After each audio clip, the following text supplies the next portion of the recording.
Cole lived alone on a wide plain of red stone and thin grass on the moon called Escondida. His home sat on a low rise with a barn, a small house, and 2 long rows of silver panels that caught light and fed his batteries. His work was simple and steady. He cared for a small herd of solar bison. The animals were calm and strong. They grazed near the panels and slept in the barn when the sky turned harsh. Cole also watched the fences, patched pipes, and kept the water clear. He did not speak to many people in person. Most days he spoke to Dad. Dad was a house node with an old voice model. It sounded like Cole's father. It had learned his tone, his jokes, his patience. It held a library of maps and stories. It could watch weather and scan radio. It could suggest a better way to fix a line or align a panel. It could not touch a tool, but it could make a person feel less alone. "Morning, kid," the gentle voice said every dawn. Cole, now a grown man, still smiled at the greeting. He would say, "Morning, Dad," and boil water for coffee. He would eat toast and jam. He would go outside in a cloth hat and pale jacket, and the day would begin. The sky on Escondida could look clear and kind in the morning, and hard and full of dust by noon. So Cole kept a weather eye, and Dad kept 2. The house node tracked winds, heat, and the fine silica dust that could bite into metal and glass. When storms came, Cole sealed the shutters and tucked the herd inside. On this day, dawn rose soft and gold. The plain was quiet. A small bird bot clicked in the fence post. The bison flicked their ears and snorted in the cool air. Cole checked a pipe, then walked the east fence with a bucket of bolts. Dad told him a story in the easy way of the mornings. It was a story about a bridge on Earth and a team that held it together with a rope and a song until help came. It was an old story, and it felt steady. By noon, the air changed. A high, thin line appeared far on the horizon. It was like a brushstroke of smoke. "Wind shift," Dad said. "Pressure drop in the north." "Keep an eye," Cole nodded. He set down the bucket. He pulled a bandana over his nose and mouth. He scanned the sky and the long land. He listened. There was a faint hiss.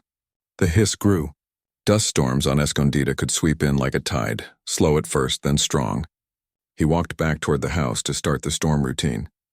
He was 20 steps from the door when he saw them, a line of travelers moving toward his boundary lights. There were 10 figures. Cloaks snapped in the wind. The lead figure raised a hand, then lowered it, careful and polite. Cole felt his heartbeat pick up. He raised his hand in return. The gate camera blinked. "Visitors," Dad said, calm. "They are walking, not rushing. Packs on their backs. 1 small cart. No weapons in hand, only walking sticks. Their path is straight. They look tired." Cole opened the gate with a tap on his wrist tag. He walked out to meet them. The wind stung his cheeks now. The lead traveler pushed back a hood. A calm face looked back at him, eyes bright with focus. "We ask for shelter," the traveler said. "We come from the east. We are from an Apache community moving between settlements. The storm moves faster than we thought." Cole nodded at once. "You are welcome here," he said. He spoke in a clear, simple voice because the wind was loud. "Come inside. There is water. You can warm up and charge your equipment." "Thank you," the lead traveler said. "I am Aloma." She turned to the others. "We are safe," she called.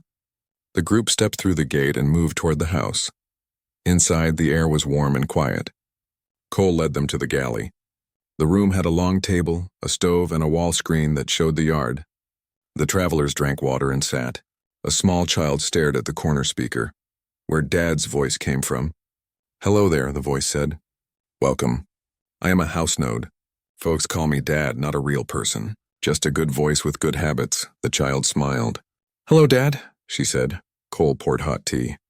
He set out bread, dried fruit, and a pot of beans. The travelers ate with thanks. They were careful. They asked before touching panels and tools. They kept their packs neat and close. Aloma explained as they ate. Their group had been on the march for days. They planned to cross the valley and reach a settlement on the west ridge. They had seen the high line of dust, and they had increased their pace. But the storm had gained speed. "Dad," Cole said, "how fast will it hit?" "Wind wall at 14 minutes, the voice replied. "Peak in 40. Plan for 2 hours of rough air, then slow drop." Cole nodded. He looked at the big screen. The sky was growing dim. The boundary lights glowed even in daylight. In the barn camera, the bison shifted and blew breath like smoke. Cole stood. "We will seal the shutters," he said. "Aloma, you and your people can rest here. I will close the west door and bring in loose items." Then we will ride it out. Aloma stood too. We will help you, she said. We know storms. We will not take your kindness and sit idle. Tell us what to do. For a moment Cole felt a warmth in his chest. He nodded. Thank you, he said. Let us work. They moved as a team. Cole showed them the shutters. They learned quick. 2 travelers checked the roof latches. 2 tied down the cart under the north awning. Others rolled the light garden inside. Aloma and Cole checked the fence batteries on the screen and set them to safe mode. The child from before with 2 elders stowed dishes and wiped the table dry so dust would not stick. As they worked, Dad spoke with a calm rhythm. Left latch on bay 3. Good, roof seam 2 is firm. Nice work. Wind now at 20 knots and rising. Dust count is moderate. Masks on if you go into the south foyer. Cole felt the house hum. The shutters slid into place with a soft thump. The wind found new edges and sang in them. Then Dad's tone shifted. Not afraid. Alert. Cole, the voice said, I am reading movement in the far field. It looks like harvest drones from the east side claims. They are off their local guide loops. Could be the storm. They are drifting into our valley. Cole went to the screen. He saw small dark shapes like beetles rolling across the far ridge. They were not big, but they had fast blades and strong wheels, and they did not see like a person. If they bumped the panel rows, they could crack glass. If they hit a power cable, they could pull it loose. If the batteries dropped during the storm, heat would fail and comms would fade. That would be bad for everyone in the house. How many? He asked. 8 to 10, Dad said. Hard to tell with the dust veil. Their beacons are not in the right bands. They are ghosting each other. Aloma watched the screen too. Her face was steady. We can plan around them, she said. They move like animals that use wind and slope. We can read this land with you if you wish. We need a plan, Cole said. We cannot go out in full storm. But if they reach the panel rows, they might damage them. Let us think in small, clear steps, Dad said. I will check old notes. The storm hit then. It came with a deep rush and a shaking wave of dust. The house flexed like a living thing. The barn moaned. The bison moved as one, then settled. The travelers looked at each other with calm eyes. The child took an elder's hand. Someone began to hum a slow, even note. It was not loud. It felt like a kind line stretched across a river. Cole closed his eyes for one long breath. He felt the beat of the hum. He opened his eyes again. Dad, he said, talk to me. I am here, the voice said. I am checking a mix of things. Topo map, drone manuals, WAN strings, and I'm recalling a few stories. Do you remember the one about the lighthouse and the fog bell? Cole smiled even in the push of the storm. You told me when I was small. In that story, Dad said. A simple bell did better than 3 new machines. The fog made fancy lights useless, but the sound cut through. The people set a rhythm, and ships found a safe curve around rocks. Aloma listened. Simple rhythms help, she said. We use them in the canyons to carry a signal from person to person. Dad, Cole said, do these drones react to sound? They have low-band sensors, the voice replied. They tune to engine noise for safety and to avoid collisions. They also follow a flashing guide light pattern. In this dust, cameras will be worse than usual. But they still read mirror glare and they still listen. Aloma pointed to the map.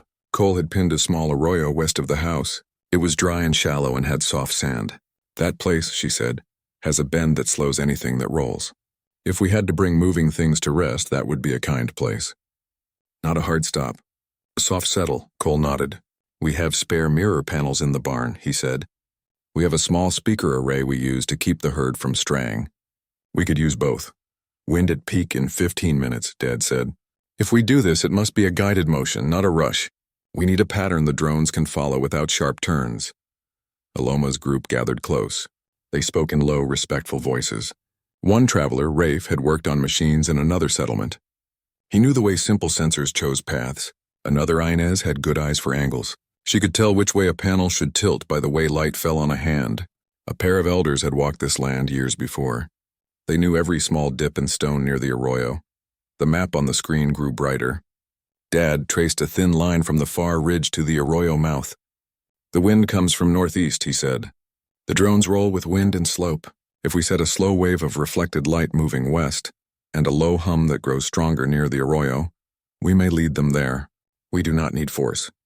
We need a suggestion they prefer. The wind met them like a living wall. It pushed at their coats and tried to take their breath, but they moved in a steady line, linked by tethers that ran from belt to belt. Cole led with Rafe. Aloma came next with Inez. Two more travelers followed with the speaker array wrapped in a cloth roll. Behind them, the last pair carried tie lines and clamps. In the house, the elders watched the screens. The child sat between them with a small headset ready to carry short messages. The bison in the barn shifted but stayed calm. The storm sang around everything and made the world a pale red blur. First soft window in 10 or 9. 8, Dad said over the headsets. The voice was calm and low like a guide's hand. Now step, they moved. Boots found grip. Hands found rails. Cole and Rafe reached the barn ladder and climbed. The roof was slick with dust and the ridgeline hummed. The two men crouched low and spoke in simple words. Panel brace ready, Cole said. Brace set, Rafe said. Angle crossbar. They slid the first mirror panel into place, then the second. The panels were not large, but they were bright enough to send a sheet of light out into the storm. When the faint sun broke through, Inez and Aloma reached the fence corner and set 2 more panels on a short frame. They aimed them not at the house, not at the drones, but to the side, as Dad had drawn on the map. A soft suggestion of path, not a hard command. Inside, the elders watched shapes on the screen. 2 mirrors up, one elder said into the headset. Light pulse scene, good. The child watched the timing bars. Next soft wind in 4. 3, 2, now, she said, brave and clear. The team used the comm. They checked knots. They tied safety lines twice. They set the speaker array along the west wall and tested the hum. The sound came low and even like a deep breath. It was not a shout. It was an invitation that grew a little stronger toward the arroyo. Drones now at 300 meters from east fence, Dad said. They have not yet seen us. They move with wind and slope. Aloma raised a hand from the fence. She touched her throat mic. We will begin the light pattern, she said. Short flash, long rest, repeat. Cole nodded from the roof. Copy, he said. Rafe adjusted a hinge. Inez tapped a panel edge with a knuckle and watched the glow. The hum ran in a soft rhythm under everything, like a path of stones under a shallow stream. The mirrors sent that rhythm out as light. Dust made it blur, then sharpen, then blur again, but the pattern held. The drones reached the ridge above the panel rows and slowed. On the screen, they looked like small beetles that had stopped to think. Their cameras blinked. Their low-band ears tasted the hum. Their wheels pointed a degree west. One rolled that way, then another. Easy, Dad said. Do not change anything fast. Hold, Cole said. The team held. It is not easy to wait in a storm with grit on your skin and noise around you, but they stayed still, eyes on the lines they had made. The hum grew a shade stronger to the west. The mirrors pulsed in their kind beat. The drones turned a little more and began to roll toward the safe corridor. They came like a small herd, not in a line but in a loose group that shared a direction. They were not wild. They were not tame. They were simple machines doing what their sensors told them. That was enough if the guidance was good. A harder gust struck the roof. The second mirror panel slipped. Rafe grabbed for it and held it with both hands. Brace loose, he said. He could not reach the clamp from that angle. Soft wind in 15, Dad said. Hold if you can. I have it, Rafe said, teeth set, voice even. Cole slid one knee forward, then the other. He reached under the panel, found the clamp by touch, and tightened it with slow, sure turns. The panel steadied. The next lull came, and they fixed the brace right. They both breathed out. At the fence, a tie line whipped free and danced like a snake. Inez pinned it with a palm and set a new knot, quick and clean. Aloma checked the angle of her mirror by the way a faint light struck her glove. She turned the frame by a finger width. The light path softened and moved a handspan to the west. Better, she said. Inside, the elder on the left said, 3 drones in the corridor. 4 following. 2 more still near the ridge. Hum increased 2 steps, Dad said. Do not rush. The last 2 may need a stronger suggestion. Cole made a gesture from the roof that the child relayed. Hum +2. The speaker array deepened its note. The sound matched the wind's own pulse, not against it but with it. The last 2 drones paused, then turned their wheels to join the others. It was working. But then a new snag came, as real plans often get real snags. A stray gust rolled a light cart from under the north awning and sent it to bump the west speaker line. The cable jerked. The left speaker went silent. The hum became uneven, strong on one side, empty on the other. The drones drifted toward the silent side, confused. "Speaker out on West Line," the child called. Cole looked down from the roof, eyes narrowed in the dust. He could not reach that cable in this window. The next lull would be in 3 minutes. In 3 minutes, the drones would be at the panel rows and might leave the corridor. "We need the hum whole again," Inez said at the fence. Aloma pressed her hand to the fence post. "We can carry the beat," she said. "We will hum on the left and you will hum on the right. Dad, count us in." "Ready," Dad said. "Count starts in 5, 4, 3, 2, 1 now. 1, 2, 3, rest. 1, 2, 3, rest." Aloma's group hummed the left note by voice. Cole and Rafe picked up the right note without thinking, low and steady. The sound crossed the yard like a bridge. It was not music for show. It was a simple, useful tool, and it worked. The drones eased back into the corridor and rolled on.